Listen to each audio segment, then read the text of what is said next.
we're going to sidestep from Ukraine ceasefire efforts to Donald Trump, who first truthed this thing and then now has posted in the POTUS account. Let's take a look at what he had to say. Shalom Hamas means hello and goodbye. You can choose. Release all the hostages now, not later, and immediately return all the dead bodies of the people you murdered, or it is over for you. Only sick and twisted people keep bodies, and you are sick and twisted.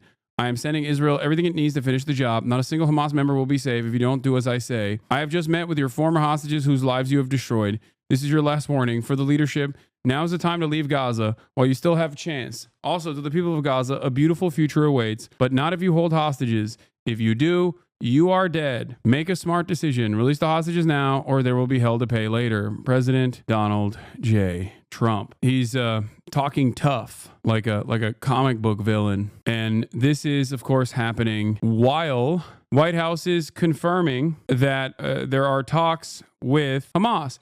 The Trump administration's hostages envoy has engaged in direct talks with Hamas in Doha, Qatar. White House and Hamas sources confirm, marking the first time the U.S. has negotiated with a group it designates as a foreign terrorist organization. Discussion reportedly focused on release of the American captives and a pursuit of a broader ceasefire. Now, this also came down as a Axios exclusive from Barack Ravid. Here's what took place. Max Blumenthal says, so Israel is spying on the Trump admin and leaking its sensitive diplomatic moves to the press, which I think this is a fair assessment of the situation. The meetings between Bowler and Hamas officials took place in Doha in recent weeks. While the Trump administration consulted with Israel about the possibility of engaging with Hamas, Israel learned about the aspects of the talks through other channels. One source said, the sources spoke with Axios on the condition of anonymity because they weren't authorized to discuss the sensitive meetings. So Trump and his admin sidestepped Israel to directly talk to Hamas envoys. Israel found out about it and then literally turned around and leaked it to the press. And then, and we'll get to the details in a second, but what ended up happening, in the process was Donald Trump coming out and saying unhinged bullshit about Hamas. He has one speed and one speed only, which is to constantly blame Hamas, even when Israel is the one who is ruining the talks. Uh-oh, the terrorist lover is crying. I am not crying. This is, I mean, if you're calling me a terrorist lover, I suspect that you probably think that America is a good country, it's a powerful country, blah, blah, blah, right? And if that's your attitude, then how do you not see your glorious president, the Great White Hope, getting absolutely cucked by Israel like this? Clearly, there is an interest from even the Trump administration to try to pack this stuff up to the best of their ability, but they want to do it quietly, and Israel is doing Israel which is voluntarily trying to nuke any kind of ceasefire negotiations by leaking these backdoor conversations that are supposed to be kept private. Under different circumstances, I think Donald Trump would be infinitely more angry at Israel doing such things than Zelensky. This is a million times more disrespectful than what Zelensky has done. Zelensky has done nothing that was disrespectful, if we're being real, okay? The dynamic is very different, and everything that Trump has said about Zelensky and about Ukraine, and everything that Trump has done about Zelensky and Ukraine is unironically what he should be doing about Israel. But he won't do it. He won't do it because he is a coward. Anyway, key details. According to Al-Arabi Al-Jadid, a leading source in Hamas confirmed exploratory talks with the U.S. envoy Adam Baylor 2 weeks ago, primarily discussing the release of at least 4 Israeli American prisoners, all military personnel. The talks followed Trump's call for a gesture of goodwill in Hamas's release of Israeli American captive Sajoy Dekel-Chen in the 6th batch of the exchange deal. The Palestinian resistance group reportedly raised the possibility of a comprehensive deal to end the conflict. White House press secretary did not confirm or deny these reports. Additional sources, Axios, Times of Israel, suggest that Baylor has led multiple meetings with Hamas in recent weeks, aiming to secure the release of both living and deceased American hostages in Gaza. The U.S.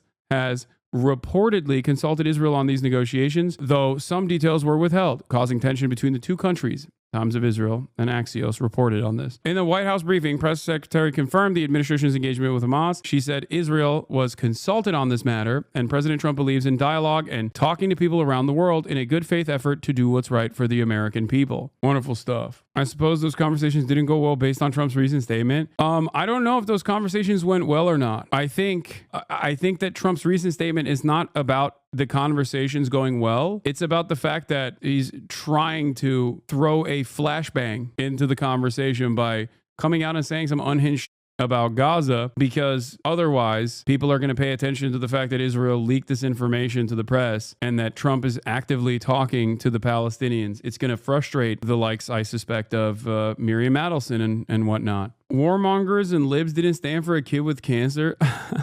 I love that.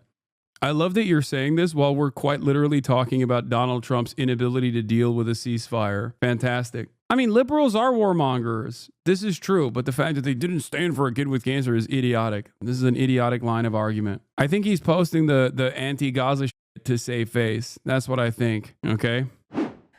This new Ynet article is looking crazy. Breaking: U.S. officials are losing patience. Israel's trying to sabotage U.S. talks with Hamas. Reports Ronan Bergman. Wow, I can't believe it. You're telling me for the first time, American officials... It was she lived an amazing negotiating process. Yeah, what? No way, dude. American officials are accusing Israel of trying to sabotage U.S. contacts with Hamas?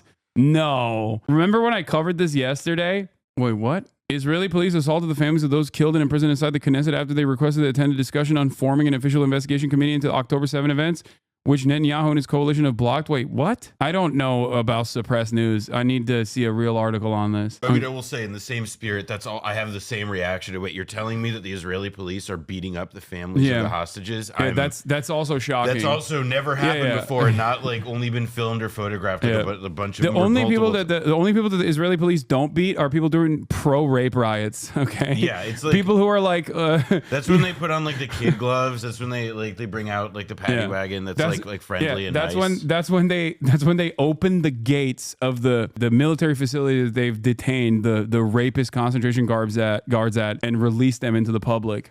So that's funny though. Knesset guards violently prevent victims' families from attending debate on October 7 probe. Oh my God. They do this in the street. Like this has happened in the street too. I mean, it's really. And Netanyahu, like he takes like hits, he takes swipes at them. Oh, it's so insane, bro. Ethan's gonna clip this and be like, Hasan is laughing at the hostage families for getting brutalized by the Israeli police. Ay, ay, ay. It is.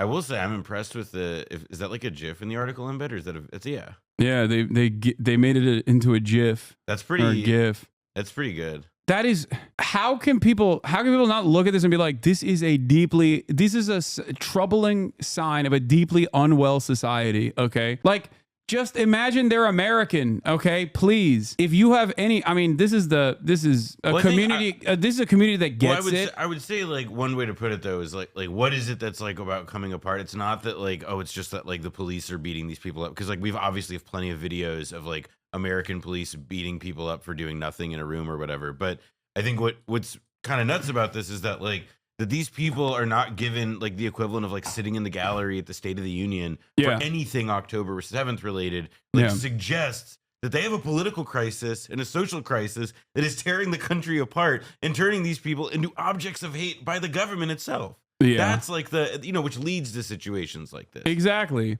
And the reason why I always like bring this back to America is because this is me talking to the liberal Zionists, basically the liberal Zionists that live in the United States of America that still have some progressive values they maintain and haven't turned into Michael Rappaport. And they look to stuff like this and think this is simply a byproduct of Benjamin Netanyahu, not recognizing that there is a much larger problem. This is identical to conditions worsening in the United States of America as the American police and the American military become more aggressive towards civilians who have an understandable gripe and a reason to demand an adequate investigation, an independent investigation into the actions that caused their family members to die. Why would a government say, no, we're not going to do that? Why would they do that? If a 9/11 style situation occurred again in the United States of America and the family members were like, wait a minute, there's something really weird about this.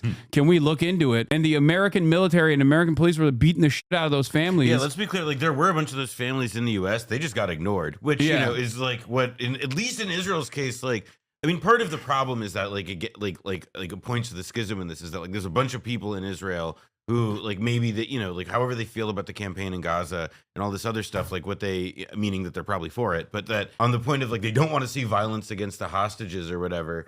But I mean that to me is like what seems that like it's evidence of how this stuff just gets politicized. It's like, oh, if people do care about it, then fuck it, let them get hit. You Yeah. know, like try and show that like you don't care that they have people that care about them or whatever. It's a dissent that doesn't matter. Genuine, honest, and a bit pessimistic question. Do you genuinely wholeheartedly believe anything good will come out regarding Palestine as a person with family and friends in the region? This has been the case for decades. Nothing new, just another cycle with a 1,000 to 1 kill ratio and no progress.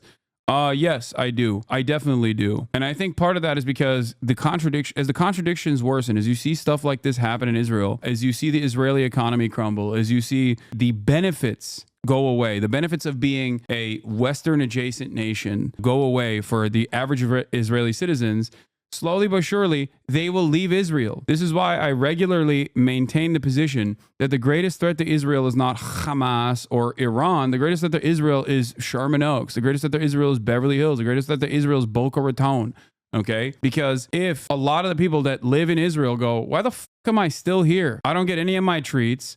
I can still listen to the worst psytrance music anyone has ever heard and wear my capri pants in Boca Raton. They're just going to go to Boca Raton. And you're also going to lose, like you're going to inevitably lose like a lot of the academic resources that you have. Like you're going to have intellectuals and academics leave Israel as well. Especially with like the academic boycotts that take place too. You're basically shutting off your next generation by behaving in this like incredibly violent way. You're going to have brain drain.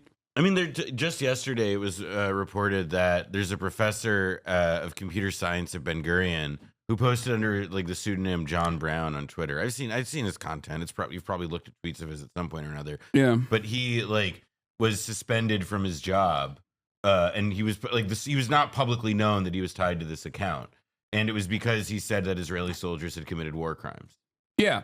There's a computer science, you know, this is like the more shit like that happens, the more you hear about like 500,000 Israelis leaving Israel, the more the Israeli economy becomes unsustainable.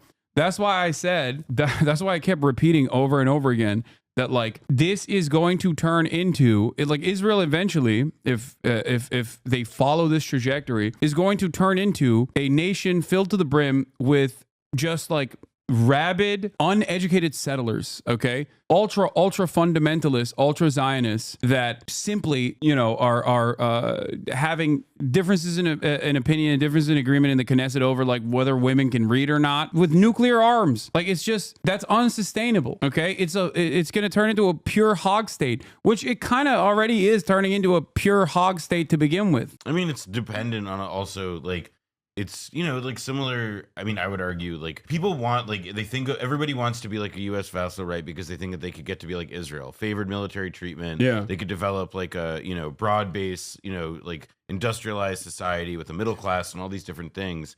And it's like it just projects this illusion of stability, all those things taken together over the last few years, when like the context in which that state exists has pretty rapidly shifted. And like the context in which that leadership operates, like what they believe. I mean, for example, like Mayor Kahana, a guy who it was illegal to support in Israel like 30 years ago because they thought that his version of extreme Zionism was so dangerous and so self-destabilizing. That's now a norm. And then even in the diaspora, like, you know, Tablet Magazine is running Kahana was right articles.